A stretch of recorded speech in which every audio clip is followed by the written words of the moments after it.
what it means for me to be an artist. Well, first of all, I'm a painter, and it's up to everybody else to decide whether I'm an artist or not. I'm just a painter. You know, a lot of people are really fascinated with artists, and I have never been able to understand why. It's not like we're transplant surgeons. I am just a painter, and I leave it up to my collectors and the general public that sees my work to decide whether I'm an artist or not. But to answer your question more directly, it allows me the freedom to do something that I love to do. And it appears to bring a lot of happiness to other people. And that's a really key portion of the way I live my life. I get up every day. The first thing I think of is one good deed a day. So for me, if somebody enjoys my work and it makes them happy, then I've reached my goal. That's what I'm looking for.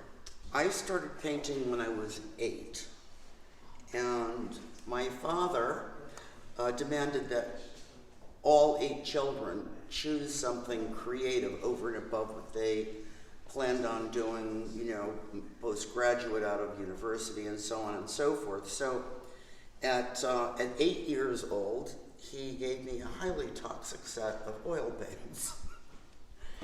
And I started painting, and I sold my first painting when I was 16, and it's just that I've never thought about anything else. It's what I do.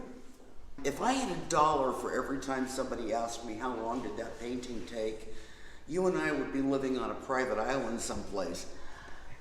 It's impossible for me to know because I have a number of easels set up. Because of the technique that I use, it's all done with layers of transparency. All of those layers need to dry before I can come to the next passage. So rather than sitting there and doing nothing, I go on to the next painting. So trying to figure out how much time it takes to create each painting would be impossible. The cocky answer to that is 60 years. That's really the answer. How long did it take you? It took me 60 years to get to this point. How do you keep challenging yourself? Oh my God. Every time you look at a blank canvas, it's a challenge. I don't need to try. You know, I often will have a blank canvas and I've just done the grid. So I grid the canvas off and I will often look at that canvas and it completely freaks me out.